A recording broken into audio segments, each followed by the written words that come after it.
Hello, hi everyone. I'm Dion Mai, I'm Embarcadero MVP, and I'm here today to talk with you about modern C++17 on Windows 10. And we will see in our webinar today uh, what the news of C++17s and how the news are implemented on CBuilder and both compilers that CBuilder today supports, and what we can learn of C++17 improvements, how they change our everyday life as a programmer, and modern C++ with C++ WinRT, where get all together, where the things are connected, why WinRT are using C++17, and how with C++17 we can use WinRT. And for those who are not familiar with WinRT, we will talk about that as well. So about improvements, okay. What improvement of C++17 brings to us? Well, C++17 is a standard, okay, was published in 2017 and has a lot of features that was the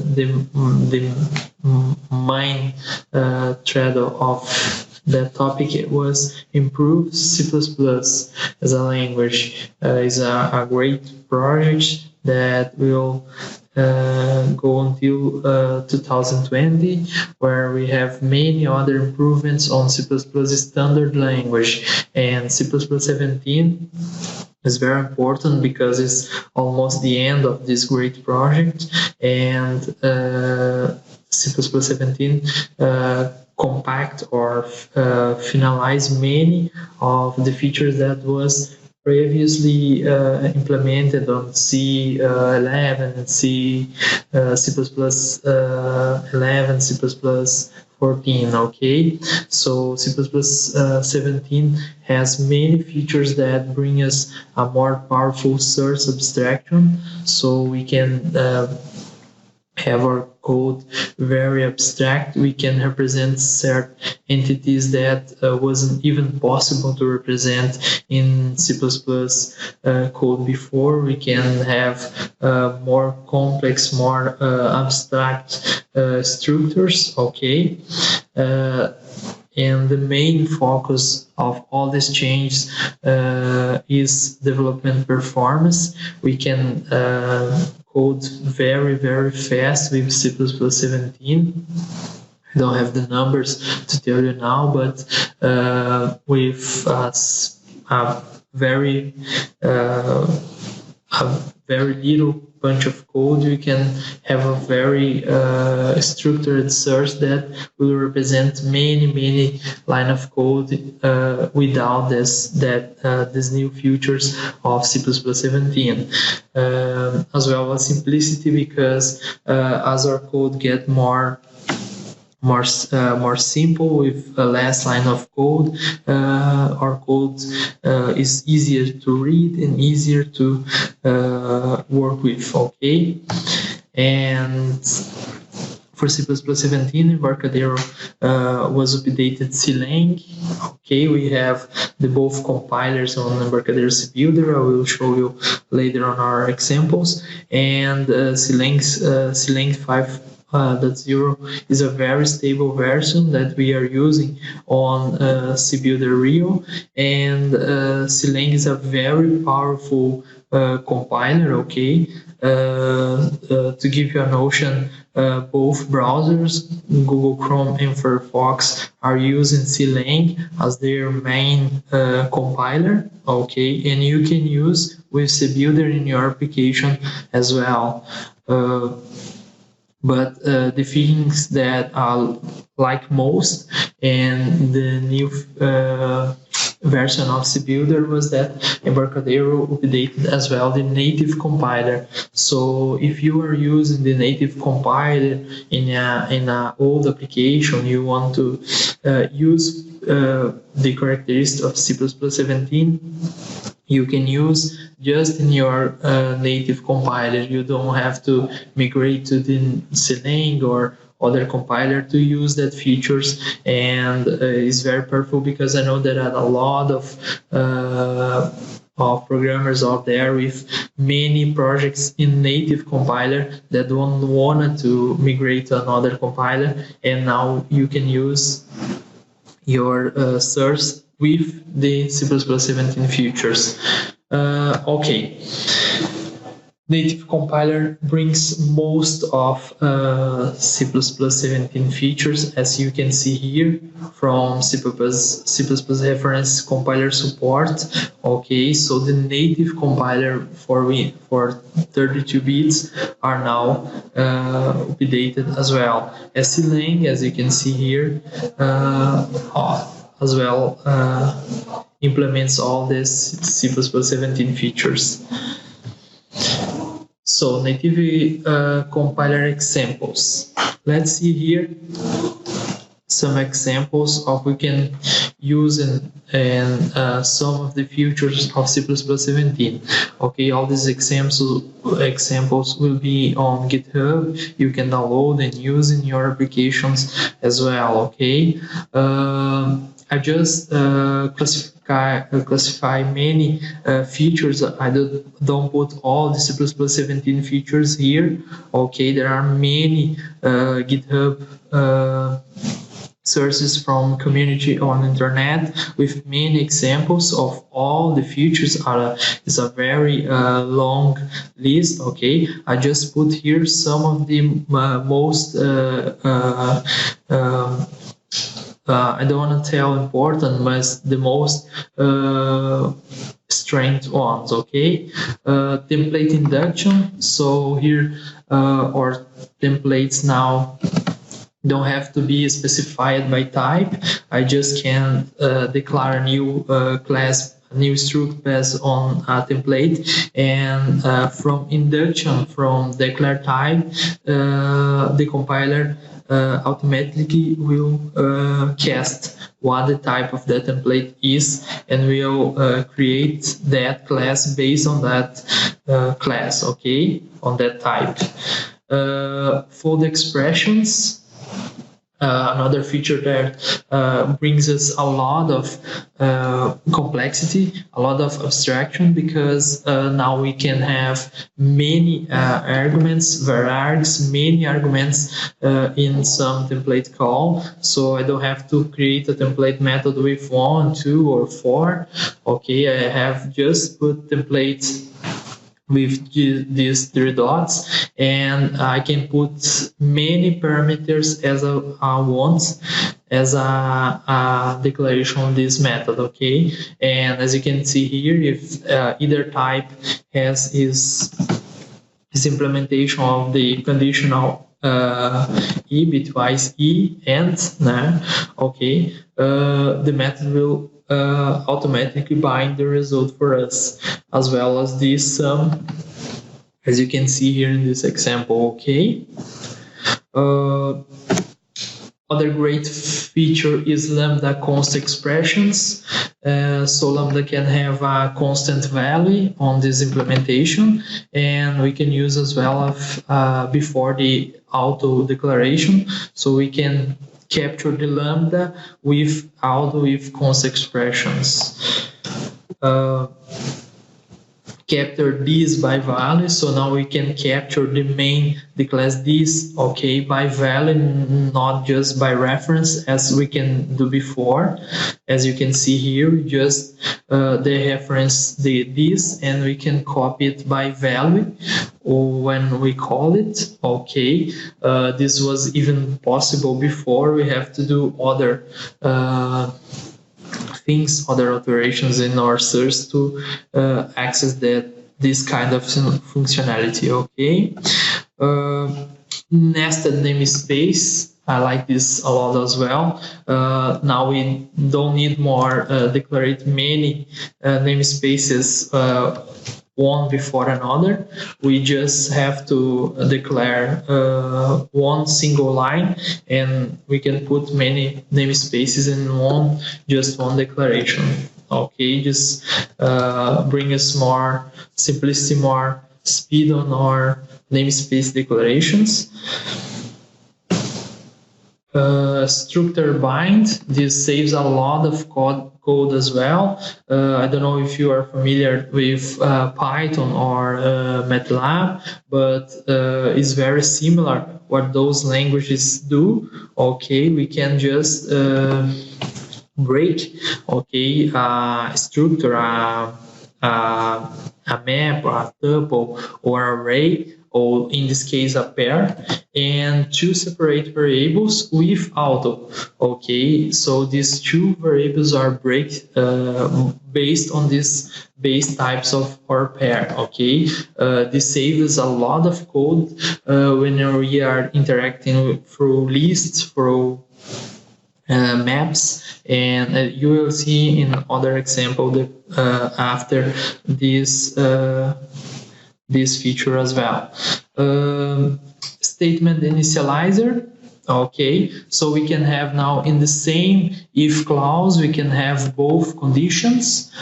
So we can initiate some condition and validate its result, different from use the complex expression. Now we have the both condition being validated. Okay, and I will run this application now. You can see, let me run this for you, and you can see that the both cases, both situations are validated, and the results are the combination of both. As you can see here, last one false. Okay, last one false. So one of these conditions were false, so they all are false. Okay, and we can use the same structure with switch. So here I have a little type, and I declare the type and use to get the get status value here, and then validate that variable here in our case conditions. Okay, so this separator here can validate the both situations. I can declare and validate the type in the single declaration of a switch.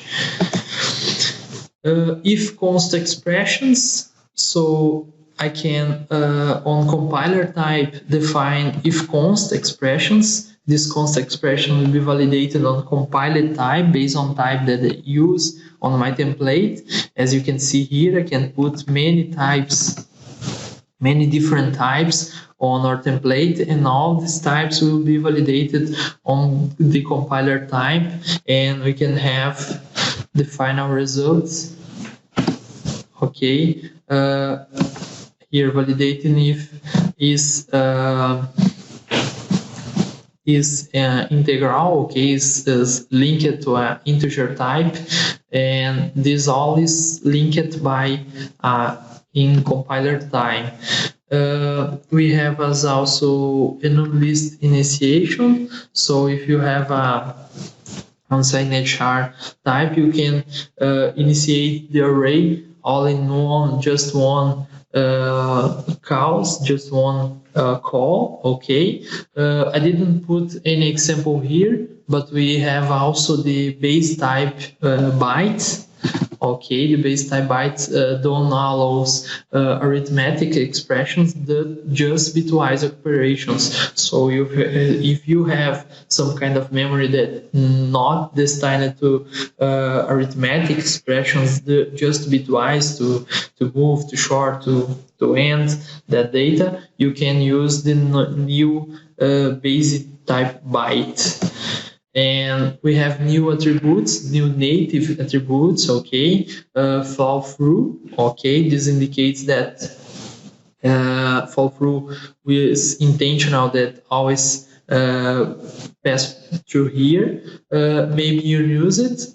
Okay, maybe you use it indicates that maybe this condition will never be used. It's not a problem from the compiler. Now if we tag this situation with this attribute, and the other is this no discard.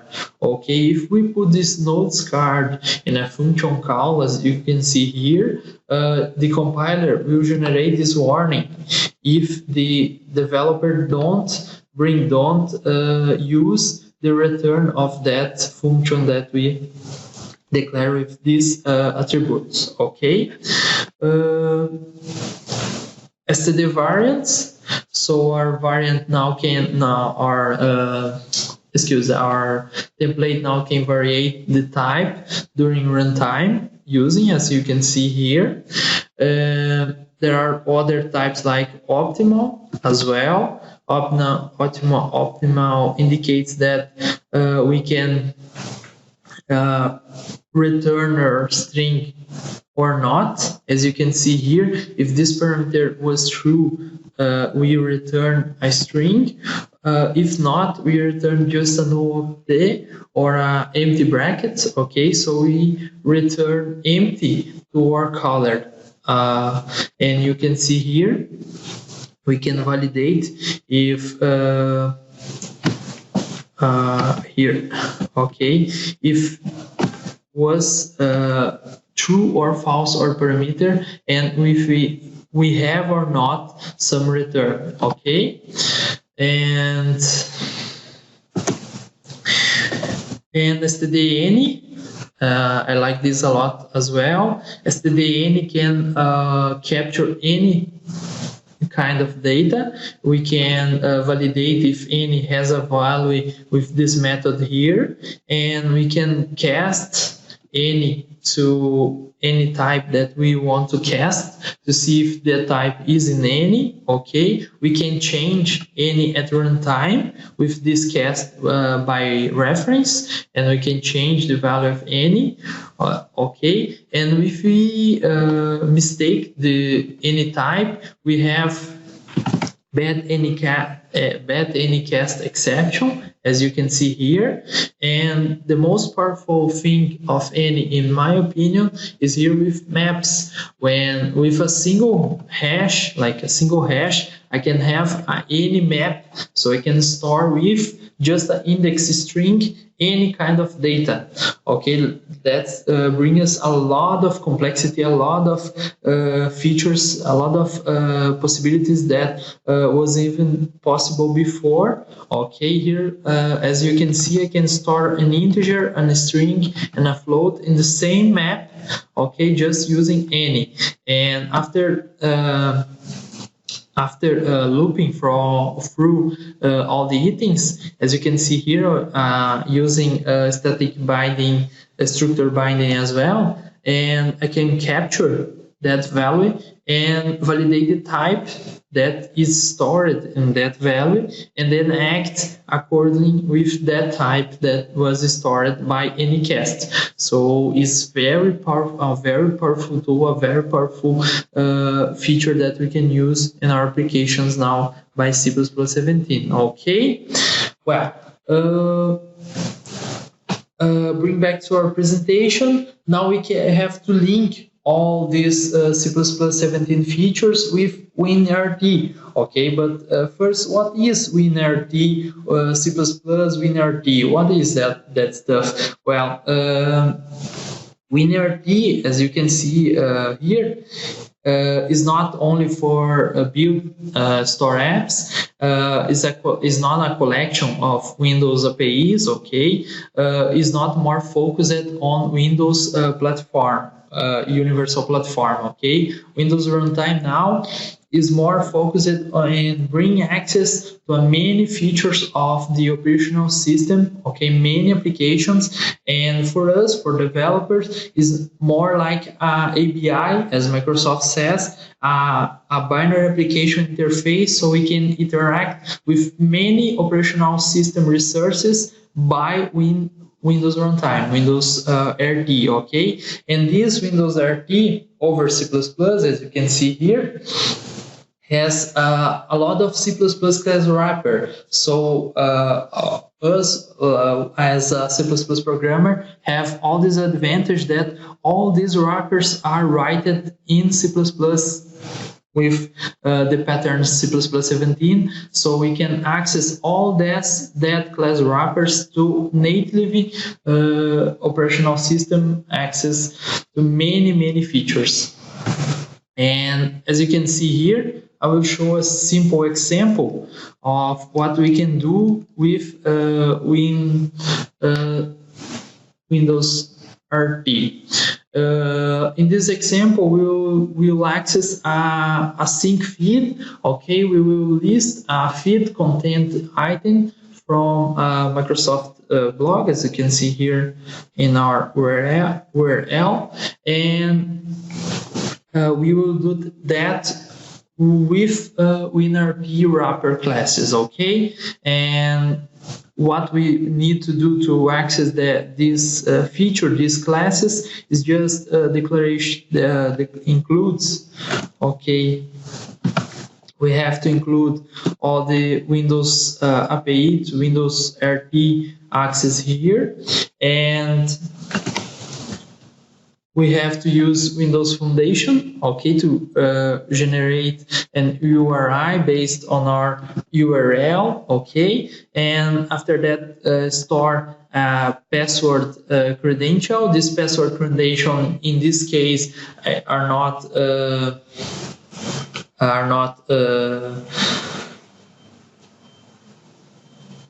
mandatory, okay? It's just for example, but if you store a real user and password, Windows will encrypt that user and password for you, and you can use in other application as well.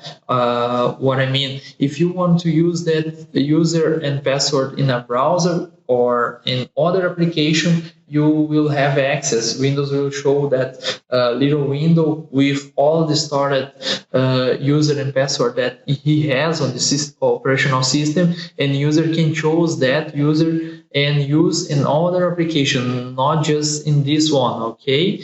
And in this case, I just register a fake user credential because we don't have, you don't need any user credential to access just this feed. And after that, we register syndication factor through a syndication client factory, okay? Capture that instance and call the receive feed async, the method that will bring the feed in this instance here. And after a little time, we can work on the progress if you want. Okay, I didn't put in this simple example, but you can. And after a single time, as you can see here, you get the results and capture the title of the items, and after that we iterate through all the feed items and put it on our memo here. Okay, and we can, as you can see here in runtime,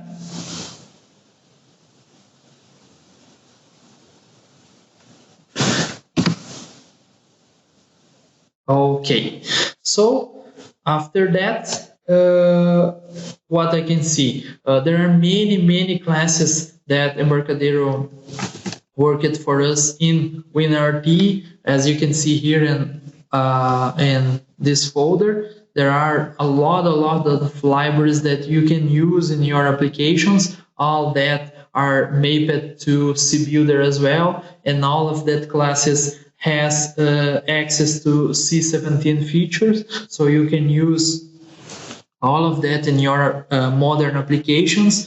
You can have access like Bluetooth, geolocalization, and many sensors, scanners, printers. There are many cool features, even gaming. Okay, Windows 10 has a lot of gaming platform. You can use that as well, okay, in your applications using native with WinRT support, okay. So that was the things that I want to talk to you.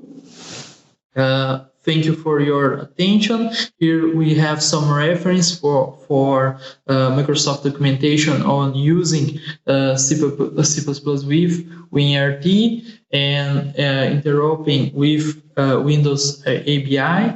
Okay, and if you have any question, please let me know. You can find me in social media, and thank you for your attention. If there's any questions, go ahead and put them in the question panel. there on the right, and we'll get them answered for you. I see a few people saying thank you for the presentation. Any more to say about WinRT? So there, I don't know if you have anything to add to that, but we have had a couple other webinars that did talk about WinRT specifically.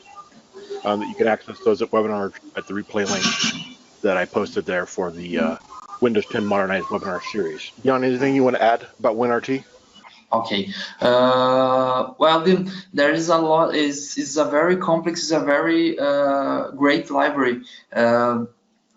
I think it's more if it's more easy. You find some specific access, some specific functionality that you wanted. Okay, we can bring more examples to you. I will put more examples in the future in that GitHub link.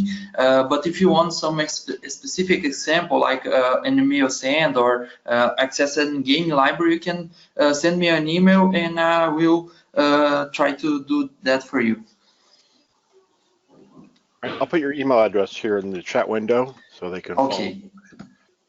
So we have a number of the APIs with Delphi headers around them, but because WinRT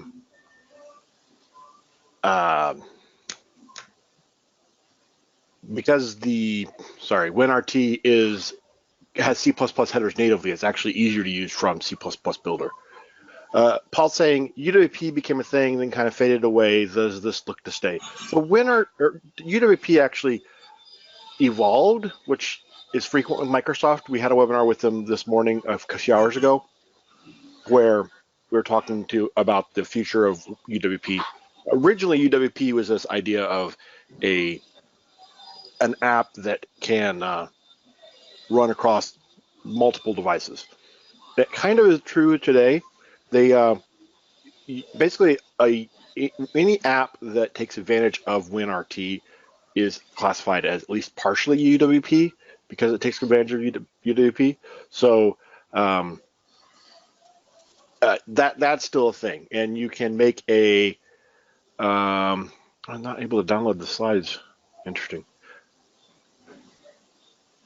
I will. I'll post them on the. They'll be posted at some point on the blog as well. The Windows 10 Modernization Series blog. They'll be posted on there later. Anyway, so as I was saying, the WinRT though is it's here to stay for sure. It's the new direction that Microsoft's going to in the for their APIs on Windows platform. The good news is though is that it's fully integrated into it's fully available to native applications, and that we talked about that this morning in the other webinar, which you can find will be available on the replay site later, or you should get an email about it as well, so that you can take full advantage of it from a native Delphi or C++ Builder application, and not need to use .NET or JavaScript or some other non-native solution. So yes, WinRT is here to stay. If you want some specific examples, you can send an email there. Is there any book on WinRT? I've tried to follow Kenny Carr's work, but he's not great. I have not. I'm not familiar with any specific books on WinRT. Do you have any recommendations for WinRT books? Books, not them, but the Microsoft site. I put that on reference on slides. Has many source examples. Has many, of course, in native C++, but has many links to videos on YouTube with many presentations explaining many topics specific about WinRT. Yeah. Yep. Also, Microsoft has their Ignite conference coming up, where they're going to have more what's coming for Windows 10 and WinRT. So you can certainly check that out. I'll get the link for that. Where you can watch, and all that'll be available. It's in Florida. It's sold out, but you can watch all of the sessions online. So I would suggest setting some time aside to watch that. So that's coming up in November. It'll be available online, and then here I found another additionally to the one that the links that were in the slides. There is another set of another link for some information on that, and I'll put the links in here from the slides as well. You can have those here, and then the slides will be available on the website if you weren't able to download them now. Okay, well, thank you so much, everybody, for joining us, and thank you, Dion, for putting this together and for all the work you do as a MVP and a part of the community. I thank you for the opportunity, Tim. Yep. Take care, and I'll talk to you later. Bye. Bye, everybody.